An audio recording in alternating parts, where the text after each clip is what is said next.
मीठे बच्चे बोलिए कितने मीठे हैं।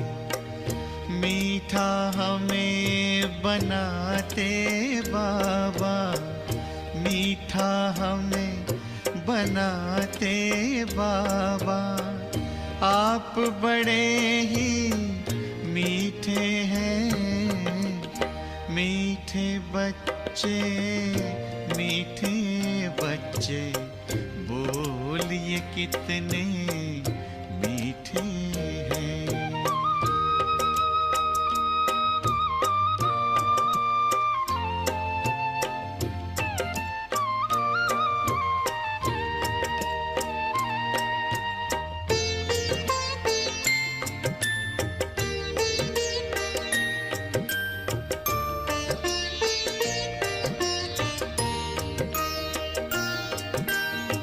हम कहते कुर्बान आप पे बाबा, ये दिल जान है। जान नहीं कुर्बान बच्चों, करना तुम्हें जहान है। प्यार भरी इन शिक्षाओं से, प्यार भरी इन शिक्षाओं से सबके दिल को जीते हैं। मीठे बच्चे, मीठे बच्चे बोलिए कितने मीठे हैं।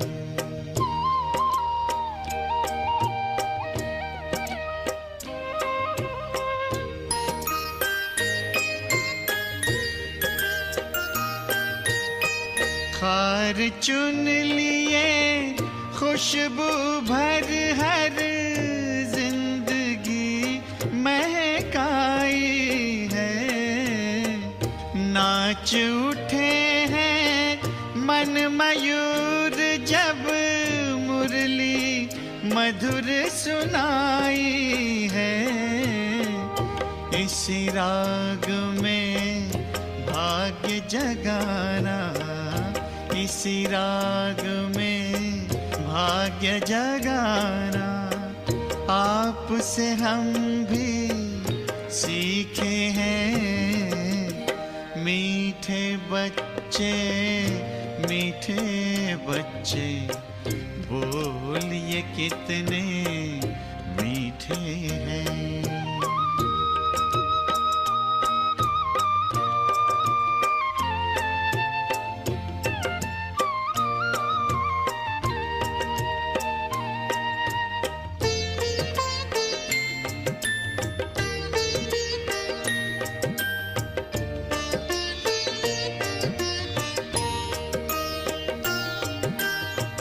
नाज उठाते हमें बिठाते आप तो अपने कंधों पर।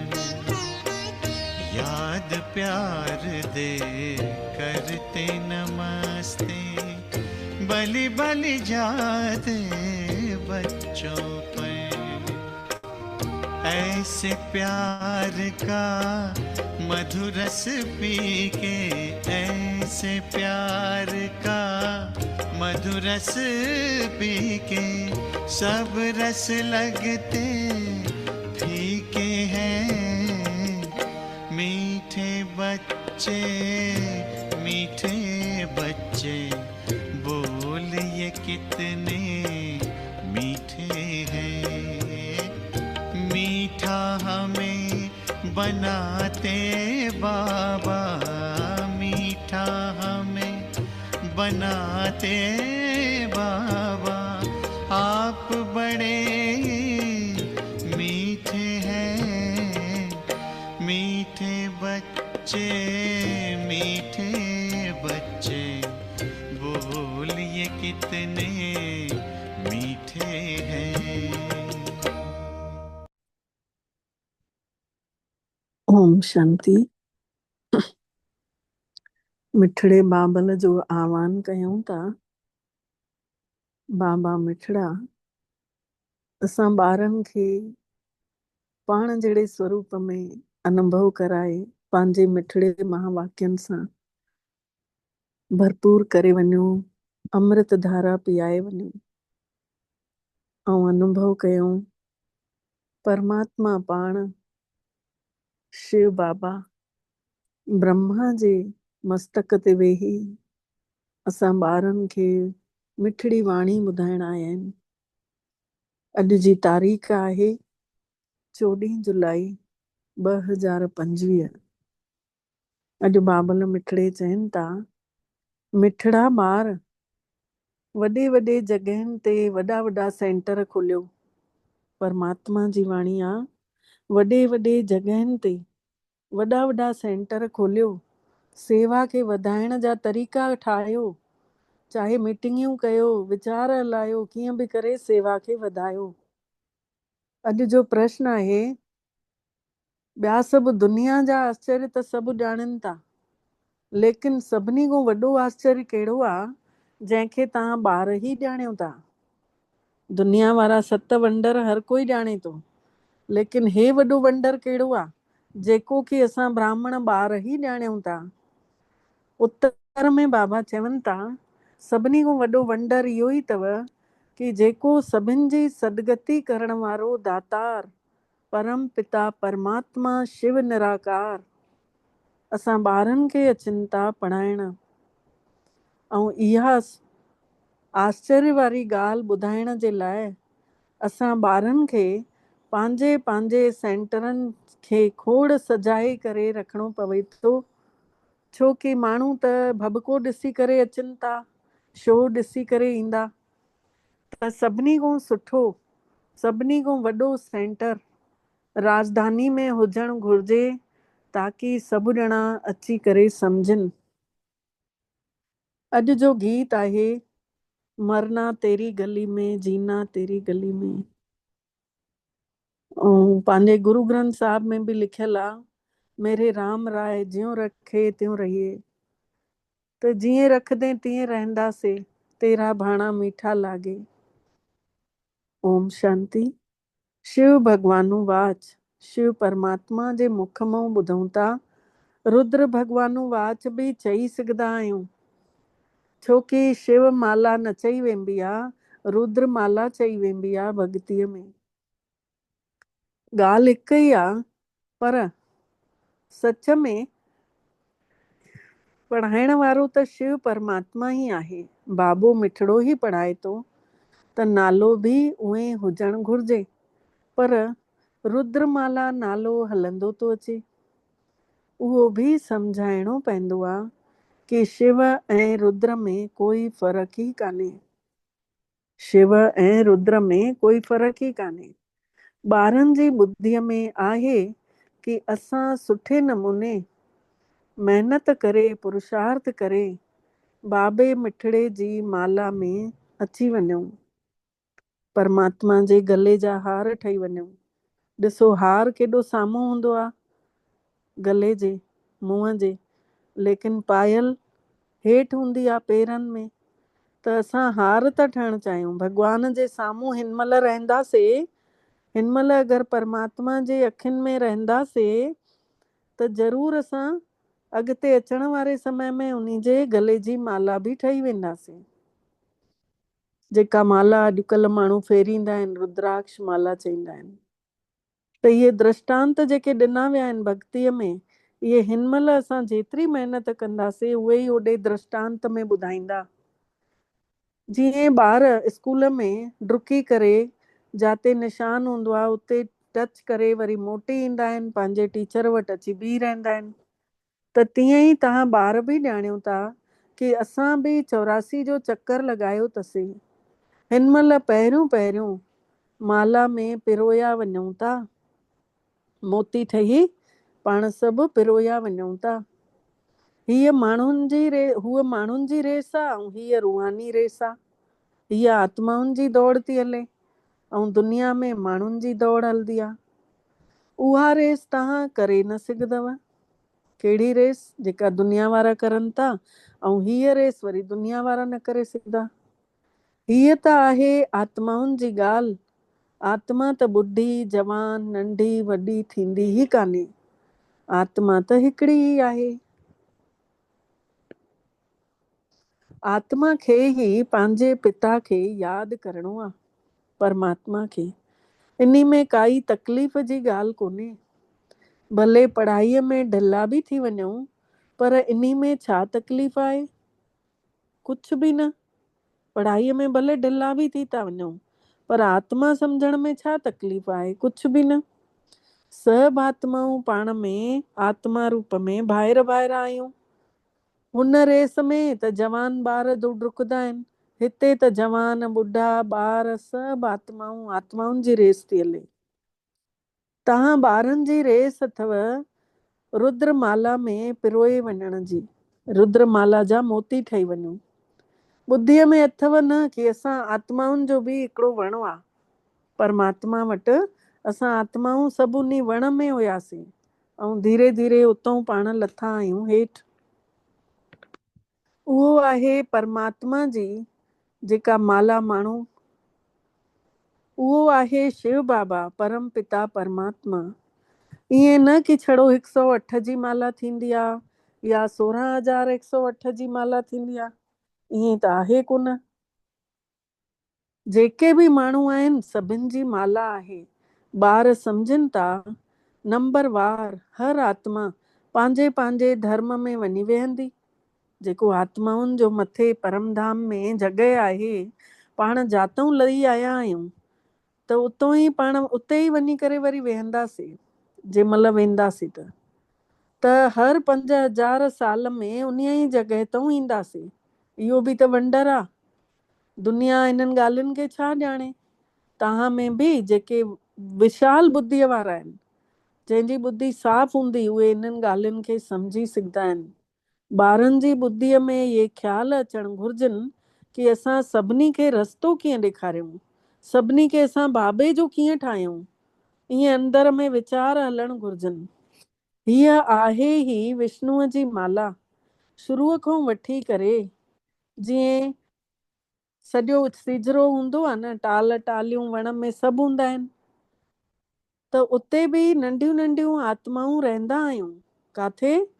परमधाम में पाण सभु आत्माऊं रहंदा आहियूं ऐं हिते सभु उहे ई माण्हू जी देह में आया आहियूं। वरी सभु आत्माऊं एक्यूरेट उते ई वञी बीहंदासीं जातऊं आया आहियूं। परमधाम जो बाबा ॿुधाइनि था पिया पाण सभिनी खे त इहे ॻाल्हियूं जेके आहिनि ॾाढियूं सुहिणियूं ॻाल्हियूं आहिनि, ॾाढियूं आश्चर्य वारियूं ॻाल्हियूं आहिनि। माण्हू उहे सभु वंडर त ॾिसनि था, पर उहो त कुझु बि कान्हनि। जेके दुनिया जा वंडर आहिनि, हिन वंडर जे अॻितो त कुझु बि कान्हनि। हे केतिरो वॾो वंडर आहे जो पाण सभिनि जी सदगति करण वारो दातार शिव पिता परमात्मा अची करे असां आत्माउनि खे पढ़ाइनि था। इहो केॾो वॾो वंडर आहे। तव्हां ॿारनि खे इहे सभु पॉइंट पंहिंजे जीवन में धारण करणा अथव, जीवन में आणणा आहिनि। मुख्य ॻाल्हि ई हिकु ई आहे, गीता जो भॻवानु। बसि उहो अगरि असां क्लियर करे ॿुधाए छॾियोसीं सभिनी, पोइ त असांजी जीत निश्चित आहे। छोकी सभिनी शास्त्रनि जी सार जेको आहे गीता में आहे, इन करे उन खे शिरोमणि चवंदा आहिनि। शिरोमणि माने सभिनी खां ऊची चमकण वारी मणि, जंहिंखे भॻवानु चयो वियो। भॻवान ने जेका ॿुधायईं उन जा ई गीत ॻायूं था अॼु। पहिरियों पहिरियों इहा ई कोशिशि करणी आहे। अॼुकल्ह त ॾेखावो ॾाढो खपे। जंहिं दुकान में ॾेखावो हूंदो आहे उते माण्हू वधीक घुसंदा आहिनि, सम्झंदा आहिनि हिते माल सुठो मिलंदो हूंदो, इन करे भीड़ थी हुजे। ॿार ड्रिजनि था कि हेॾा वॾा वॾा सेंटर अगरि खोलियूं था त लख 2 लख त ईअं ई लॻी वेंदा, तॾहिं त दिलि पसंदि मकान बि मिलंदो। त परमात्मा चवनि था हिकिड़ो ई तव्हां ॿार सुठे सां सेंटर खोलियो, वॾे शहर में खोलियो। तव्हांजो सभिनी खां वॾो सेंटर हुजणु घुरिजे कंहिं न कंहिं वॾी राजधानी में। जीअं दिल्ली थी वई, जीअं मद्रास थी वई, जीअं कलकत्तो बाबा ने सभु ॿुधायो अथई। ॿारनि खे वीचार लाइण घुर्जनि कि कीअं सेवा वधायूं। परमात्मा जो घणनि खां घणनि माण्हुनि खे ज्ञान मिले त उहो कीअं असां ॿुधायूं। त जेसी ताईं सभिनी ताईं इहो ज्ञान फैले, वॾो माण्हू हूंदो त उन जे कॾ भीड़ ॿी अची वेंदी आहे। मिनिस्टर कोई ज्ञान में हलंदो, ॾिसो अॼु द्रौपदी मुर्मू राष्ट्रपति थी करे उन जे भवन में उते बिना बसर थूम जी रोटी ठहे थी। उते ॾिसो केतिरा वञी करे भेनर वञी उते योग करे आयूं। त वॾो माण्हू हूंदो त सभिनी खे पतो थो पइजी वञे न कि हे कीअं योग करे थो। त पहिरियों त इहा ई कोशिश करणु घुर्जे, सेवा जे लाइ वॾी जॻह ॻोल्हणु घुर्जे जाते माण्हू अची करे आश्चर्य करनि कि हिते त सम्झाइण वारा बि पोइ फर्स्ट क्लास हुजण घुर्जनि। कोई हल्की या नंढड़ी भेण सम्झाईंदी त सम्झंदा कि सभु ब्रह्मा कुमारियूं भेनर अहिड़ियूं आहिनि। इन करे सेंटर ते सुठी सम्झाणी ॾियण वारी बि फर्स्ट क्लास हुजणु घुर्जे। हे बि त व्यापार आहे न। ई वापार विरला वापारे, नानक ताके सद बलियारे। हे व्यापार कोई विरलो करे सघंदो आहे न। ऐं नानक उन जे मथां मां हमेशह बलिहार वेंदो आहियां, समर्पित वेंदो आहियां, जेको हे व्यापार कंदो आहे भॻवान सां, जेको पंहिंजो कारो चिठो सभु भॻवान खे अर्पित करे छॾे ऐं भॻवान जा गुण पंहिंजे अंदरि खणी वठे। इहो व्यापार केॾो बढ़िया आहे। बाबो चवनि था, हिमत ॿार करनि त मदद मां ॾींदोमांव। हो विनाशी धन त कंहिं कमु न ईंदव। असांखे त अविनाशी कमाई करणी आहे। अविनाशी कमाई कंदासीं त घणनि जो भलो बि थींदो, जीअं हिन ब्रह्मा ने बि कयईं। पोइ कोई बुख ते थोड़ी मरनि था। तव्हां बि ॾिसो खाओ था, हे बि खाइनि था। ब्रह्मा बाबा जंहिंजे तन में आयो उहो बि त रोटी खाए पियो न, पर परमात्मा खे यादि करे खाए पियो। हिकु हिकु गिराई खाए पियो, भॻवान खे यादि करे कि वाह भॻवान, तूं मूंखे केॾो सुठो प्रसाद ॾिनो अथई। चाहे लूणु फुल्को खाए पियो, चाहे सुकी भाॼी, चाहे फुल्को, चाहे पाणीअ में ॿोड़े खाए पियो। त बाबा चवनि पिया हमेशह उन वाह वाह करे खाधई, सुठो प्रसाद सम्झी करे खाधई। त हिते जेको बि खाधो पीतो मिलेव थो, ॿियो काथे न मिलंदव, छोकी भॻवान जी यादि जो ठहियल मिलंदो आहे मधुबन में। हिते सभु कुझु ॿारनि जो ई आहे। ॿारनि खे ई राजाई बि ठाहिणी आहे। इन में वॾी विशाल बुद्धि हुजणु घुर्जे। राजधानी में अगरि नालो कढिव पोइ त सभु सम्झी वेंदा, चवंदा बरोबरि, हे जन त सच ॿुधाइनि थियूं। भॻवान ई त सृष्टिअ खे ठाहे थो, माण्हू माण्हू खे थोड़ी ठाहींदो। परमात्मा अची सेवा जे लाइ असां ॿारनि खे सलाह ॾियनि था। सेवा बि वधंदी तॾहिं जॾहिं ॿारनि जी दिलि वॾी हूंदी। सेवा बि वधंदी तॾहिं जॾहिं ॿारनि जी दिलि वॾी हूंदी। जेके बि कम कयो था वॾी दिलि सां कयो। कोई बि शुभ कमु पंहिंजो पाण हथनि सां कयो, इहो ॾाढो सुठो आहे। चयो बि वेंबो आहे न, पाण ई जेको करे सम्झो देवता।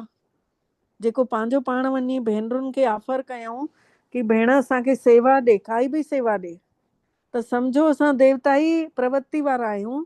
तॾहिं पंहिंजो पाण वञी सेवा घुरऊं था।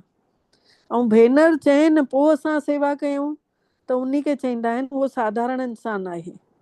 ऐं जेको चवण सां बि न मञे त पोइ उन खे छा चवंदासीं? उहो त सम्झी वञे असां केरु आहियूं। त बाबो त दाता आहे न, उहो दातार आहे। परमात्मा थोड़ी कंहिंखे चईंदो कि मूंखे हीअ मदद कयो, हिन कम में हेतिरो लॻायो।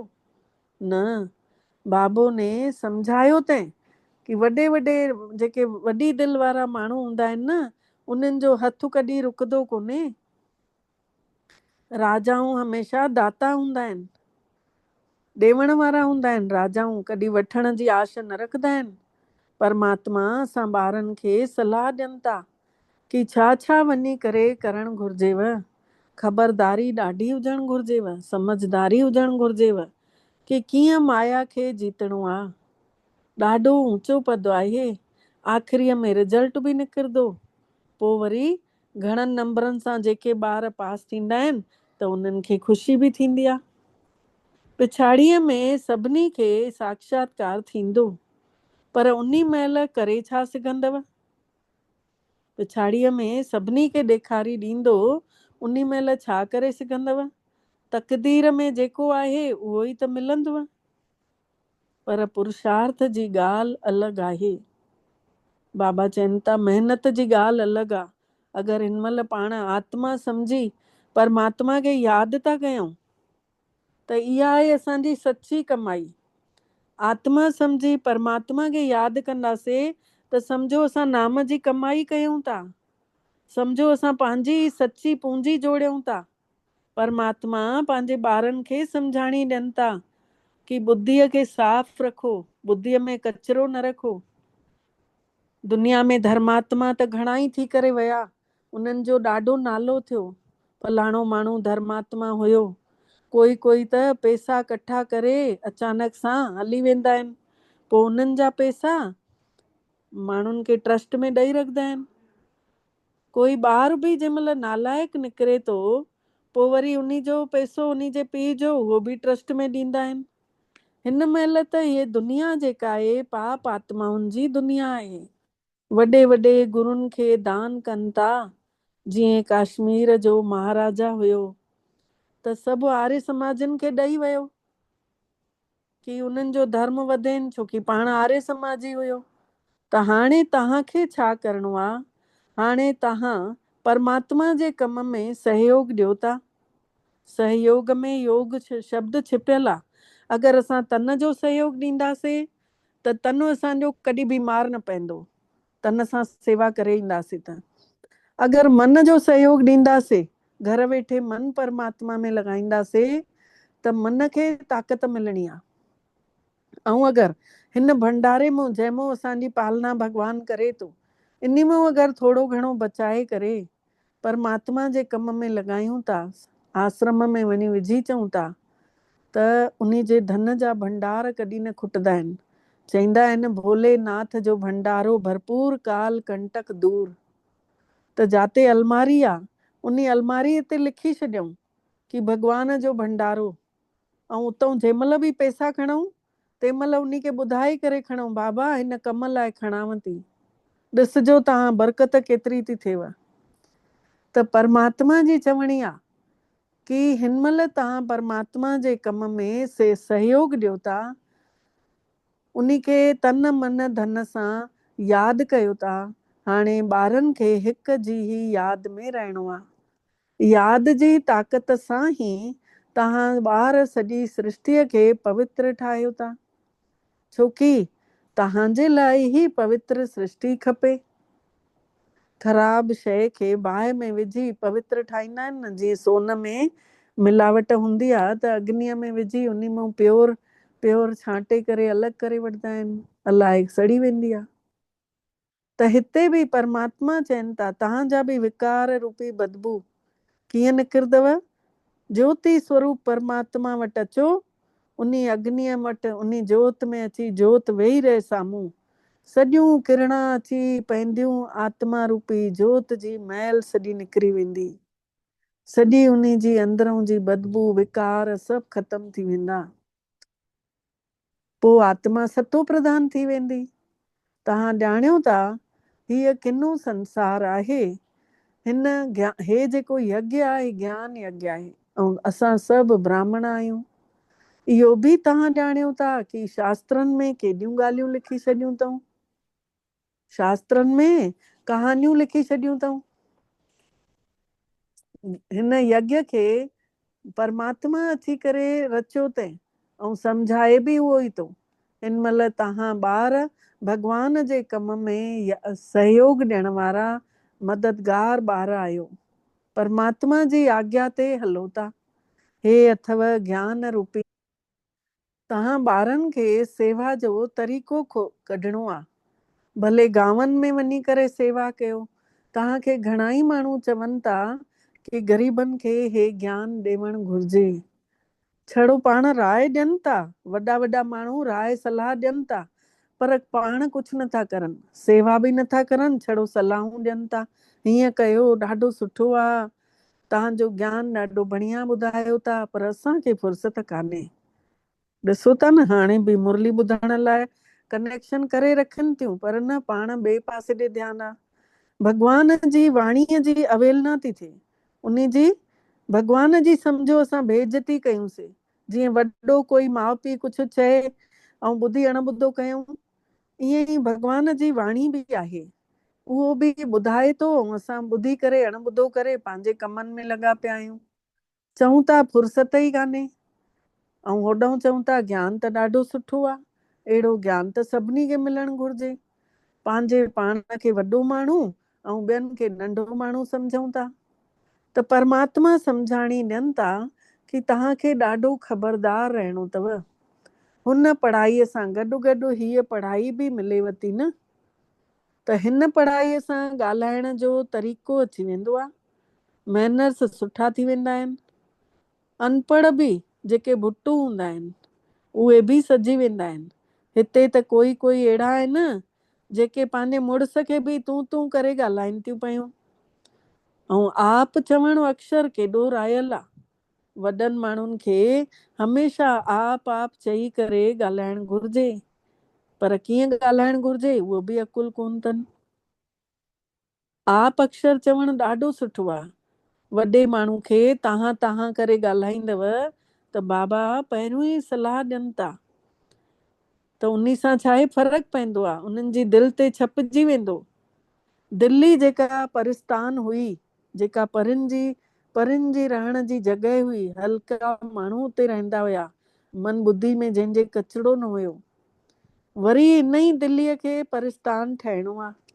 त दिल्लीअ में सभिनी खे संदेश ॾियणु घुरिजे, एडवर्टाइज़मेंट ॾाढी सुठी करणी आहे। परमात्मा ॿुधाइनि था, टॉपिक बि लिखो कि संसार में शांती कीअं थी सघंदी आहे, अची करे सम्झो। 21 जन्मनि जे लाइ हीअ काया निरोगी कीअं थी वेंदी, अची करे सम्झो। 21 जन्मनि जे लाइ हीअ काया निरोगी, ऐं 21 जन्मनि जे लाइ असां सभु सतयुगी डबल सिरताज ठहूं था पिया।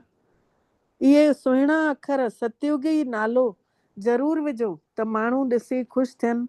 चित्रनि में बोर्ड में बि लॻल हुजनि, पंहिंजो कमकार बि कयो, पर हे बि गॾु गॾु धंधो कयो।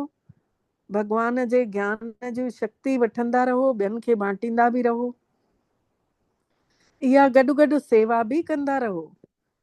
धंधे में कोई सॼो ॾींहुं थोरी वेठो रहणो आहे, मथों जो देखभाल करणी पवंदी आहे। बाक़ी कम त असिस्टेंट मैनेजर हलाईंदा आहिनि।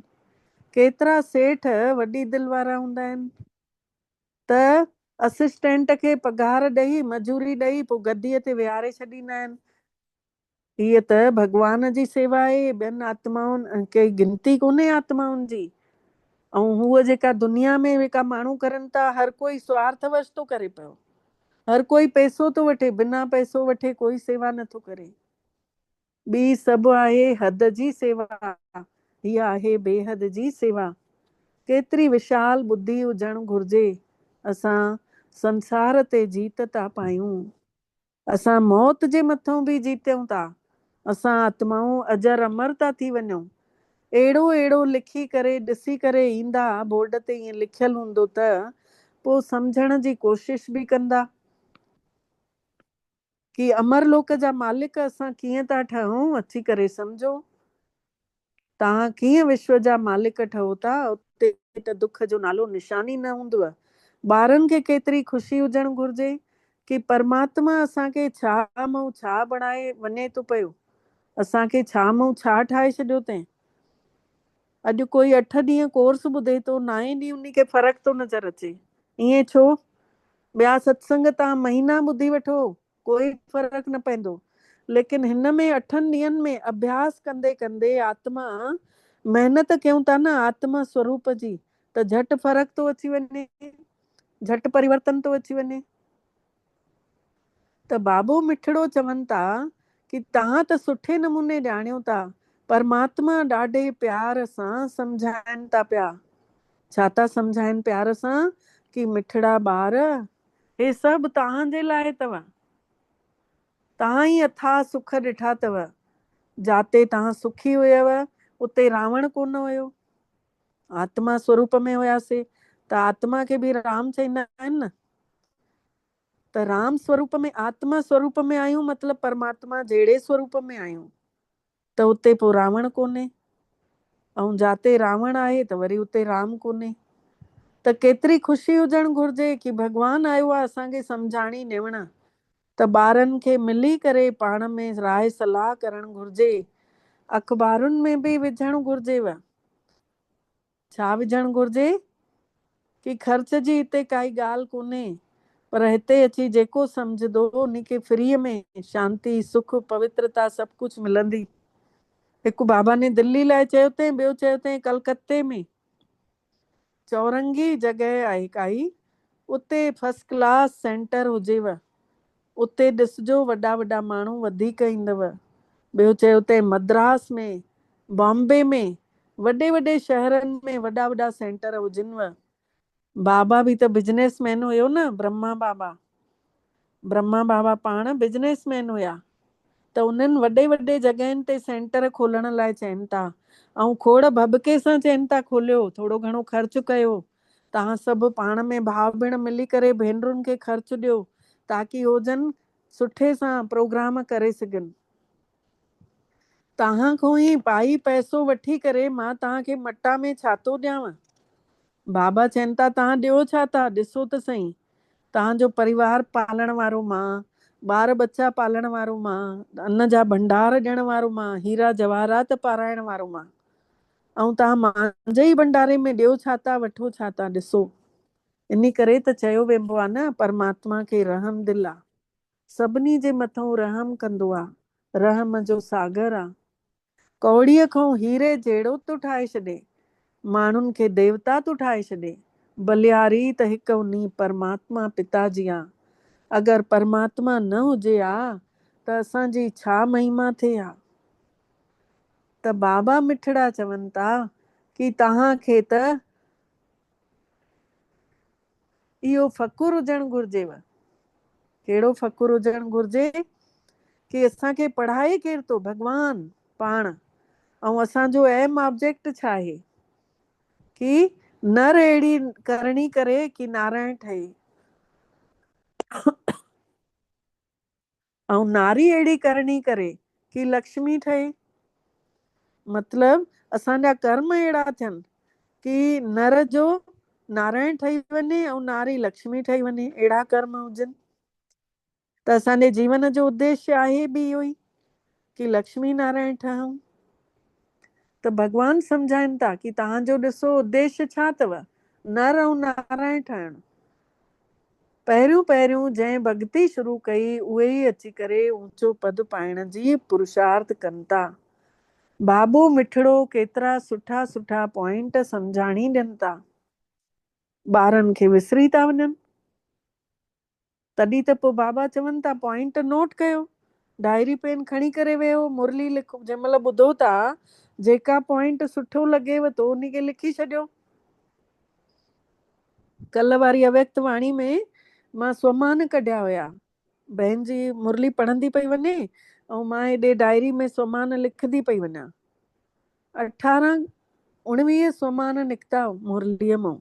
अञा कढणु चाहियूं न अलॻि सां त खोड़ स्वमान निकिरी सघंदा आहिनि। त बाबा चवनि था जेतिरे जेका जेका सुठा सुठा पॉइंट अचनिव था, सम्झायांव थो पियो, उहे सभु पॉइंट विसरी वञनिव था त तव्हां उन खे लिखो, टॉपिक लिखंदा रहो। डॉक्टर बि पंहिंजा किताब खोले पढ़ंदा आहिनि न विच विच में। त तव्हां बि त मास्टर रूहानी सर्जन आहियो, तव्हांखे बि सेखारे थो सुप्रीम सर्जन परम पिता परमात्मा। असांखे बि सेखारे थो कि आत्माउनि खे इंजेक्शन कीअं लॻाइणी आहे, भॻवान थो सेखारे। हे ज्ञान इंजेक्शन आहे, हे जेको ज्ञान आहे इंजेक्शन आहे, हिन में सुई बुई कुझु कान्हे। परमात्मा आहे अविनाशी सर्जन, आत्माउनि खे अची पढ़ाइनि था। आत्माऊं ही अपवित्र ठही वियूं आहिनि।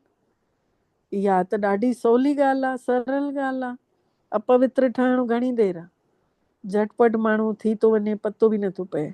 भॻवानु आयो आहे असांखे विश्व जो मालिक ठाहिण, ऐं असां उनखे यादि नथा करे सघूं, पोइ वरी माया अची अपोजिशन करे थी, पछाड़े थी।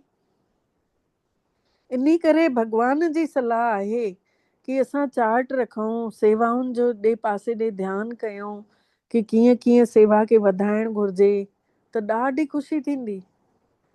केतिरा बि सुठी मुरली हलाइनि था पर योग त कान अथनि न। बाबा चवनि था मुरली केॾी बि सुठी हलाइनि था वॾा वॾा महारथी, लेकिन हुननि जो बि योग एतिरो कोन्हे। परमात्मा खां सचो ठहण बि ॾाढो मुश्किल थो आहे। परमात्मा आयो आहे असां ॿारनि खे सचो ठाहिण, उन में बि असांखे मुश्किलात थी लॻे। अगरि सम्झूं था कि असां ॾाढा तेज यादि करे सघंदा आहियूं, ॾाढी देरि यादि कयूं था, त भॻवान खे चार्ट लिखी करे मोकिलियूं, पोइ बाबा सम्झंदो कि केसीं ताईं सच ॻाल्हायो था, केसीं ताईं कूड़ अथव मन में। अच्छा, ॿारनि खे सम्झायो आहे कि सेल्समैन ठहिणो अथव, सुठो सेल्समैन, जंहिंमें अविनाशी ज्ञान रत्न तव्हांखे माखो वठणा अथव और ॿियनि खे बांटणा अथव।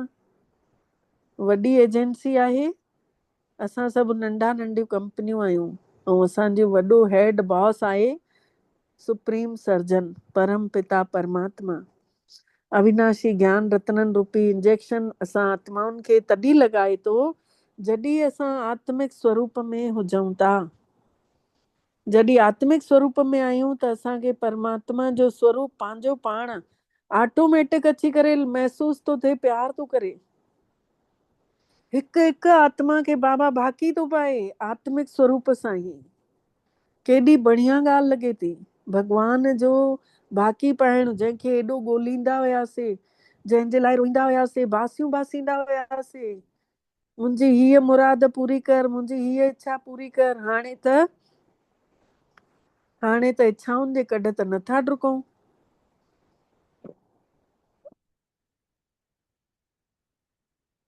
भॻवान खे प्यार कयोसीं, सभु इच्छाऊं पूरियूं थी वियूं। पूर्ण होए चित्त की इच्छा, तब चरणन मन रहे हमारा, अपना जान करो प्रतिपारा। असांजे मन जी इच्छा, चित्त जी इच्छा भॻवान ने पूरी कई, पंहिंजे चरणनि में असांजो मन लॻाए रखियो अथई। असां ॿारनि खे पंहिंजी यादि में विहारे रखियो अथई, त अहिड़ो मिठड़ो बाबू असांखां श्वासो श्वास न विसरे। हर श्वास में हो सिमरन तेरा, यूं बीत जाए जीवन मेरा। बस इन खां अलावा हाणे कुझु न खपे। अच्छा, मिठड़े मिठड़े सिकी लधे ॿारनि प्रति माउ पीउ जो यादि प्यार ऐं गुड मॉर्निंग। रूहानी बाबल जी रूहानी बचड़नि खे नमस्ते, ऐं असां रूहानी ॿारनि जी बि रूहानी मिठड़े बाबल खे दिल जो यादि प्यार गुड मॉर्निंग ऐं नमस्ते बाबा नमस्ते। शुक्राना बाबा, तव्हांजा बारंबार दिल सां शुक्राना जे तव्हां असांखे पंहिंजो कयव ऐं असां सभिनि जो पदमा पदम भाग्य जाॻायव। सार आहे, पहिरियों पॉइंट आहे एम ऑब्जेक्ट, मतलब नर अहिड़ी करणी करे कि नारायण ठहे, ऐं नारी अहिड़ी करणी करे कि लक्ष्मी ठहे। लक्ष्मी माने लक्षणनि वारी, गुणवान आत्मा। त असां अहिड़ा कर्म कयूं, कहिड़ा कयूं जंहिंसां असां गुणवान ठहूं, परमात्मा खे ॾाढो यादि कयूं, मन ई मन यादि कयूं, उन जी किरणनि में भिॼंदा रहूं, पोइ असां पंहिंजो पाण गुणवान ठही वेंदासीं। कुझु करण जी ज़रूरत कान्हे, छड़ो हिकु भॻवान खे यादि करिणो आहे। जेतिरो यादि कंदासीं, अंदरि यादि जो उल्टो थींदो आहे दया, अंदरि ई असांखे दया भरिजंदी वेंदी, ऐं दया भरिजंदी त पोइ दया जे सागर जा ॿार सभिनी जे मथां दया करणु सिखी वेंदासीं। त परमात्मा चए थो मां सुप्रीम सर्जन आहियां, तव्हां मुंहिंजा ॿार आहियो, मास्टर रूहानी सर्जन। तव्हां बि सभिनी जा दुख लाहे सघंदा आहियो, सभिनी जा कष्ट कटे सघंदा आहियो, सभिनी खे ज्ञान रूपी इंजेक्शन लॻायो, ऐं ज्ञान जी इंजेक्शन सां गॾु गॾु यादि में बि रहो, सेवाऊं बि कयो, यादि में बि रहो त ख़ुशी रहंदव। ॿियो पॉइंट आहे ॻाल्हाइण जो मैनर्स सुठा रखणा आहिनि, कंहिंसां बि कीअं ॻाल्हाइजे, इहे हिक ॿिए सां ॾाढो सम्मान सां। बाबा चयो अथऊं अॼु तव्हां करे ॻाल्हायो, चाहे नंढो हुजे चाहे वॾो हुजे, आप चई करे ॻाल्हायो। त जंहिंमहिल आप कंदासीं, जंहिंमहिल सम्मान ॾींदासीं त पंहिंजो पाण सम्मान मिलंदो। हर कमु, जेको बि कमु कयूं वॾी दिलि थी करे रखी करे कयूं। वॾी दिलि, जेको थींदो ॾाढो सुठो थींदो। हर ॻाल्हि में भलो छिपियल आहे। हे संसार भॻवान ने ठाहियो अथई। जिन पाई मेंदनी सोई करदा सार, घट घट मालिक दिलां का सच्चा परवरदिगार। जंहिं सृष्टिअ खे रचियो आहे उन्ही जो उन्ही खे ई हल पतो बि आहे। कीअं कंहिंजो बेड़ो पार करिणो अथसि, कंहिंजे घट में वेही कंहिंजे लाइ कीअं भावना जाॻाए छॾे थो, उहो ई ॼाणे थो। त हे परमात्मा जो कमु थो हले, कंहिं इंसान जो कोन्हे जो असां इंसान खे उहो कयूं। लेकिन सेखारे थो कि तव्हां हीअं तव्हां करे ॻाल्हाईंदव त पंहिंजो पाण सम्मान मिलंदव। सम्मान ॾींदासीं त सम्मान मिलंदो, ख़ुशी ॾींदासीं त ख़ुशी मिलंदी, जेको विराईंदासीं उहो ई असांखे मोट मिलणी आहे। गुस्सो विराईंदासीं त गुस्सो बि मिलणो आहे। ॿारनि खे थप्पड़ हणंदासीं त बुढ़ापे में ॿार असांखे दड़का ॾींदा। इन करे थप बि कॾहिं न हणबी आहे ॿारनि खे। बाबो चए थो, परमात्मा चए थो, सेखारे थो असां आत्माउनि खे। अॼु जो वरदान आहे, महसूस कंदासीं परमात्मा पिता निराकार ॾिसो पंहिंजो धाम छॾे करे इन धरतीअ ते लहनि था, अची करे ब्रह्मा बाबा जे तन में वेही महसूस कयूं देवी देवताउनि जे लोक में ब्रह्मा जे तन में वेठा ऐं ब्रह्मा खे गॾु वठी अचनि था हेठि। असां सभिनी खे पंहिंजी नज़रुनि में विहारनि था, अखियुनि में। महसूस कयूं परमात्मा जी अखियुनि जा असां सितारा। भगवान चए थो असांखे, तुझे सूरज कहूं या चंदा, तुझे दीप कहूं या तारा, मेरा नाम करेगा रोशन, जग में मेरा राज दुलारा। भगवान चए थो मुंहिंजो नालो तव्हां रोशन कंदव। तव्हांखे मां पंहिंजो करे आयो आहियां सम्झाणी ॾियण। त अॼु वरदान ॾियनि था, मथे ते हथु रखी असां ॿारनि खे वरदान ॾियनि था। सभिनी कर्मेंद्रनि जी आकर्षण खां परे कमल जे गुल वांगुरु रहण वारा दिव्य बुद्धि, दिव्य नेत्र जा वरदानी ठहो। दिव्य बुद्धि कहिड़ी आहे? जेका बुद्धि आहे उन में परमात्मा जो प्रकाश वेही रहियो आहे। त हाणे इन में किन कचिरो त रहियो कोन, इन में बुद्धीअ जी सफ़ाई थी वई। दिव्य नेत्र मतलब 3 अख आहे आत्मा जी, ऐं आत्मा जे अंदर ई आहे मन बुद्धि संस्कार। 3 शक्तियूं आहिनि आत्मा जे अंदर। त परमात्मा जी रोशनी जंहिंमहिल अचे थी त मां आत्मा मन बुद्धि संस्कारनि सूधी पवित्र थी थियां। मां आत्मा जे अंदर एॾी रोशनी भरिजी वई आहे कि मुंहिंजे मन में परमात्मा जी रोशनी डुके थी। मुंहिंजी बुद्धीअ खे विशाल थी ठाहींदी वञे या भगवान जी रोशनी। ऐं मुंहिंजा संस्कार हिकु हिकु संस्कार भगवान जी यादि में कमु कयूं था त श्रेष्ठ संस्कार ठहंदो थो वञे। डिटेल में ॿुधाइनि था भगवान कि परमात्मा खां हर ॿार खे जनम थींदे सां ई दिव्य बुद्धीअ जो वरदान मिलियो अथव। जंहिं ॾींहुं असां आत्मा जो कोर्स कयोसीं, जंहिं ॾींहुं असां परमात्मा खे सम्झियोसीं, उन ॾींहुं ई असां आत्मा स्वरूप जाॻियो हुयो। इहो ई वरदान मिली वियो हुयो उन ॾींहुं। त असांजो जनम थियो जंहिं ॾींहुं आत्मा जो लेसन सम्झ में आयो त उन खे बाबा चईंदा आहिनि बर्थ डे। त असांजो बर्थ डे जी इहा गिफ्ट आहे। आत्मा स्वरूप पहचानियोसीं। हाणे इन आत्मा खे यूज़ करिणो आहे। भगवान चए थो इन खे इस्तेमालु कयो सॼो ॾींहुं कमल जे गुल वांगुरु। तव्हांजी स्थिति ॾाढी सुठी थी वेंदव अगरि आत्मा खे यूज़ कंदव त। सॼो ॾींहुं शरीर खे हलाइण जे बजाए आत्मा खे डुकायूं। कंहिं बि तरीक़े जो पोइ असांखे कोई बि ॻाल्हि खीचे न सघंदी, चाहे शरीर जा मिट माइट, चाहे शरीर खे जेके शयूं खपनि थियूं, चाहे घुमणु, चाहे पाइणु, कंहिं शइ में आकर्षित न थींदासीं। भगवान सभिनी खां वधीक रस असांखे आत्म स्वरूप में थो ॾे। इन आत्म स्वरूप में असांखे सभु कुझु मिली थो वञे। सभिनी आकर्षणनि खां परे ख़ुशि रहण सिखी था वञूं।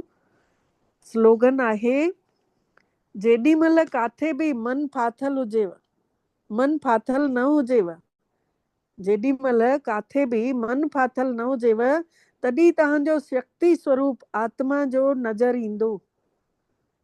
इहो मां अनुभव करे चुकी आहियां। जेॾी महिल कंहिं बि शइ में मन कोन्हे, विचलित न आहे, खाधे में बि कोन्हे, घुमण में बि कान्हे, पाइण में बि कान्हे, कंहिं मिटनि माइटनि में बि कान्हे, ऐं जंहिंखे ॾिसो उन खे आत्मा स्वरूप ॾिसो। हिकिड़े ॾींहुं हिकिड़ी संस्था में वई हुयमि, सॾु कयो हुयऊं, वयमि त उहे जन चवनि, पुछनि पिया मूंखां कि भई तव्हां हमेशह ई ईअं आहियो छा, शुरू खां ईअं आहियो कि न पोइ थी आहियो? त ॿुधायो मान कि भई आत्म स्वरूप सां जंहिं महिल ॾिसंदी आहियां त हर कंहिंखे सुठो लॻंदो आहे, मां महसूसु कंदी आहियां हर कंहिंखे वणां थी। ऐं जंहिं महिल देह थी सम्झां पोइ कोई न कोई कुझु चई थो छॾे, पोइ उहो अंदर खे लॻे थो। त आत्मा सम्झण में जेको मज़ो आहे उहो कंहिं शइ में कोन्हे। ॿियो परमात्मा चयो अथई अॼु कि सोच पंहिंजी एॾी शक्ति जमा करे छॾियो, व्यर्थ जी सोच खां परे थी वञो। सुठी सोच रखो त तव्हांखे सभु कुझु हिते ई सुठो नज़र ईंदो आहे। त हाणे महसूसु कंदासीं, मां आत्मा पंहिंजो पाण खे ॾिसूं था, महसूसु कयूं मां ॾाढी शक्तिशाली आत्मा आहियां। मां आत्मा परमात्मा जी ॿार आहियां। महसूसु कयूं इहा लाइट मां आत्मा जी पूरे शरीर में फैलजंदी थी वञे। शरीर जी हिकु हिकु कर्मेंद्री शांत थी थींदी वञे। पंहिंजो पाण खे महसूसु कयूं हिकु हिकु कर्मेंद्री शांत थी थिए। ॿई पेर हिकदमि शांत, शून्य अवस्था। हिकु हिकु कर्मेंद्री पवित्रता जी शक्तिअ सां शांत। मां आत्मा महसूसु थी कयां हिन शरीर में वेठल बि आहियां, पर न्यारी ऐं प्यारी अवस्था कमल जे गुल वांगुरु। सितारो निरड़ ते चमके थो ऐं हिन सितारे जो प्रकाश चारों तरफ़ फैलजे थो। मां आत्मा हिन शरीर रूपी पुतले में वेठल आहियां। हिन पुतले खे हिते ई छॾे करे शरीर जा मिट माइट सभिनी खे शयुनि खे छॾे मां आत्मा पंहिंजे पिता ॾे परम धाम अंदर ई अंदर रस वठण निकिरां थी हिन शरीर खां ॿाहिरि, पंजनि तत्वनि जे पुतले खां ॿाहिरि। धीरे धीरे उॾरदे उॾरदे सितारो वेंदो थो वञे नीरे आसमान खां मथे, जाते गुणनि जो भंडार आहे, जाते परम पिता परमात्मा गुणनि जो भंडार वेठल आहे। महसूसु कयूं उते परम पिता इन सुनहरे आकाश में निराकार स्वरूप में चारों तरफ पंहिंजूं किरणा फैलाए पूरे संसार खे पालना ॾियनि था। मां आत्मा बि बिंदु स्वरूप में परमात्मा वटि पहुची थी वञा। सभिनि जी सेवा कंदे कंदे मुंहिंजो मन बाबे मिठड़े में वेही रहियो आहे। महसूसु कयूं निराकार परम पिता परमात्मा ऐं मां आत्मा बि निराकार। बिंदु मां बिंदु खे निराली शक्ति मिले थी।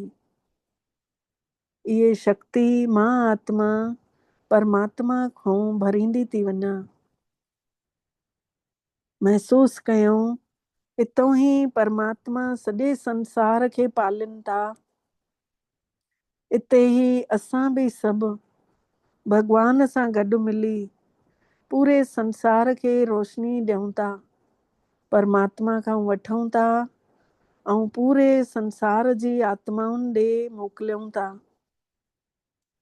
भरींदा वञूं था, हेठि ख़ाली कंदा वञूं था। महसूस कयूं रूहानी चमकीलो नज़ारो असां सभिनी आत्माउनि जे अखियुनि जे अॻितों। बेसहारनि खे सहारो मिले थो परमात्मा जी शक्ति मिलण सां। सभु अवगुण धीरे धीरे निकिरंदे था वञनि। असां सभु बिंदु रूपी आत्माऊं बिंदु रूपी परमात्मा सां सची सिक सचो रिश्तो जोड़ियो अथसीं। सभिनी ॻाल्हियुनि खे विसरी छड़ो मन में हिकिड़ी ॻाल्हि हले थी, बसि मुंहिंजो मिठड़ो बाबल, मुंहिंजो प्यारो पिता। महसूस कयूं उन जूं शक्तिशाली किरणा, ज्वाला स्वरूप किरणा परमधाम मां धीरे धीरे संसार ॾे वञनि थियूं, असां में अची करे पोइ वञनि थियूं। असां सभु दिव्य चमकीला सितारा हल्का महसूस था कयूं। सभिनी बंधननि खां मुक्त था थींदा वञूं। पंहिंजे मिठड़े घर में, पंहिंजे पीउ वटि, पंहिंजो घर गुरूअ जो दर। केतिरो सुकून आहे इन सची सोच में। बसि मां ऐं मुंहिंजो बाबो मन खे एकाग्र करे छॾियूं परमात्मा जी शक्तिशाली किरणनि सां। पंहिंजे अंदर पाण भरपूर कयूं था। महसूस कयूं तॾहिं बि भगवान खे ॾिसंदे रहण जो मन थो करे। उन जो स्वरूप पंहिंजी दिलि में महसूस करण जो मन थो करे। चाहे साम्हूं आहिनि, चाहे गॾु आहिनि, तॾहिं बि पुकारण जो मन थो करे। मिठड़ो बाबो सभिनी खे, सभिनी रूहनि खे पंहिंजे सुहिणी किरणनि में सजाइनि था। सभिनी जे रूप खे संवारनि था। सभिनी जी क़िस्मत खे जाॻाइनि था। सभिनी जी सची कमाई कराइनि था। बसि हाणे हे अखियूं बंदि न थियनि, इहो नज़ारो ॾिसंदियूं रहनि। बसि इहे क्षण हिते ई रुकिजी वञनि। असांजी सची कमाई हलंदी रहे। बसि असां कॾहिं बि परमात्मा सां जुदा न थियूं, उन्ही खां अलॻि न थियूं। असांजा इहे ई अरमान आहिनि बाबा। असांजे मथां तव्हांजी हमेशह छत्र छाया बणियल हुजे। तव्हांजे वरदाननि में असां हमेशह पलंदा रहूं। मिठड़े बाबल मां निकिरंदड़ हर हिकु किरण केॾी सुहिणी ऐं शक्तिशाली आहे, जेका असां सभिनी आत्माउनि में समाइजंदी थी वञे। बाबल मिठड़े खे अलॻि अलॻि नालनि सां प्यार सां सॾु करे सघंदा आहियूं। कोई पापा चए थो त कोई डैडी चए थो, कोई मिठड़ो बाबा चए थो। महसूस कयूं हिकदमि निरसंकल्प अवस्था, कुझु बि सोच नथी हले, बुद्धि बसि बाबा में ई टिकियल पई आहे। उन्ही जी किरणनि में ई टिकियल पई आहे बुद्धि। पंहिंजे पाण खे महसूस कयूं मां आत्मा निरंतर जाॻंदी जोत ठही करे परमात्मा सां शक्तिशाली प्रकाश भरींदी थी वञा, हल्की थी थींदी वञा। जन्मनि जन्मनि जी मैल छुटंदे थी वञे। जन्म जन्मांतरनि जा पाप कयल बोझ कर्म सभु कटिजंदा था वञनि। इन अवस्था में मां महसूस थी कयां इहे शक्तियूं मांखे अंदर ई अंदर धोई पवित्र थी ठाहिनि पयूं। मां अंदर ई अंदर शुद्ध थी नज़र अचां। मुंहिंजो चमकीलो स्वरूप ॿाहिरि नज़र थो अचे। मां आत्मा भगवान जी शक्तियुनि सां हिकदमि चमकीली नज़र थी अचां। भगवान जे प्यार में मगन थी वई आहियां। उन्ही जी किरणनि में आहियां। उन्ही जी गोद में समाइजी वई आहियां। जीअं माउ जी हंज में पुटु हुजे, ॿार हुजे, कीअं खेॾंदो आहे, लता हणंदो आहे, तॾहिं बि वणंदो आहे। मां आत्मा बि पंहिंजे मिठड़े बाबल जी गोद में आहियां। मां शक्तिशाली किरणनि सां ॿधजल आहियां। उन्ही जे प्यार में मां ॿधजी वई आहियां। बाबो ही मुंहिंजो संसार आहे। मुंहिंजो मन पूरी तरह सां एकाग्र आहे भॻवान जे मथां, परमात्मा जे शक्तिशाली स्वरूप जे मथां। मां आत्मा हिकदमि एकाग्र आहियां। बस हिक ई यादि आहे, सच्चो सुख मिले थो परमात्मा जी यादि में। महसूस थी कयां भॻवान जी सच्ची यादि मां आत्मा खे निरंतर ताक़त ॾींदी थी रहे। ऐं धीरे धीरे परमात्मा जी इहा शक्ति वठी मां आत्मा भरपूर थी करे, गुणनि सां सजजी करे, धीरे धीरे परमात्मा खां आज्ञा वठी लहूं था हेठि। सभु ॼणा पाण सितारा जे रूप में चमकी विया आहियूं। चमकीला सितारा लहंदे लहंदे धीरे धीरे असां जूं अंदरि जेके किरणा परमात्मा जूं खजानो मिलियो आहे, परमात्मा जो प्रभु प्रसाद असां सभिनी खे गिफ्ट मिलियो आहे, इहो सभिनी खे विराए ॾींदासीं। हर हिकु खाए, वंड विराए खाए, माण्हू ईमान पाए। सभिनी खे बांटणो आहे, कॾहिं बि प्रसाद अकेलो न खाइबो आहे, सभिनी खे विराए ॾिबो आहे। त महसूस कयूं असां चमकीला सितारा अची करे निरण ते वेहूं था। पंहिंजे पंहिंजे पंजनि तत्वनि जे शरीर में अची जागंदी जोत ठही करे वेठा आहियूं। ऐं परमात्मा पिता खे, मिठड़े बाबल खे, पंहिंजे डैडी खे, पंहिंजे पापा खे शुक्राना चऊं था, धन्यवाद चऊं था। शुक्राना मिठड़ा बाबल जे तव्हां असांखे अॼु अहिड़ो अनुभव करायव। असां सभिनी जो केॾो भाग्य चमकायव।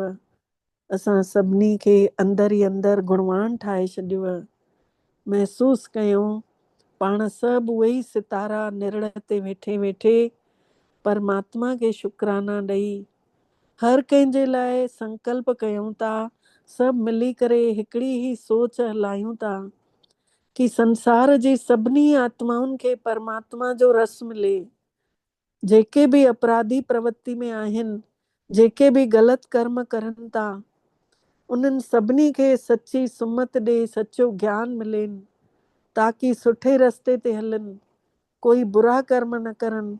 हे सॼो संसार सुखमय शांतमय थी वञे।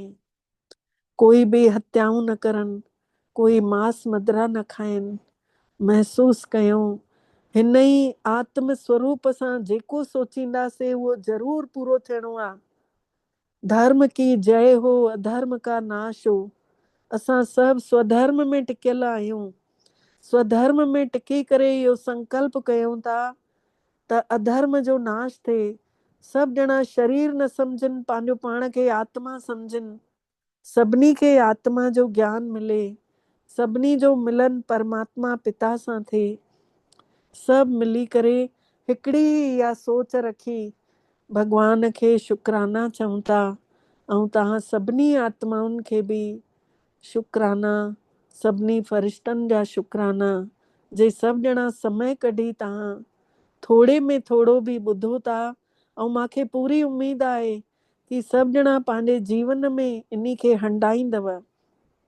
हंडाए करे भॻवान खे उन्ही जो परिचय पाण ॾींदव कि असां तुंहिंजा ॿार आहियूं, तो जहिड़ा थी ॾेखारींदासीं।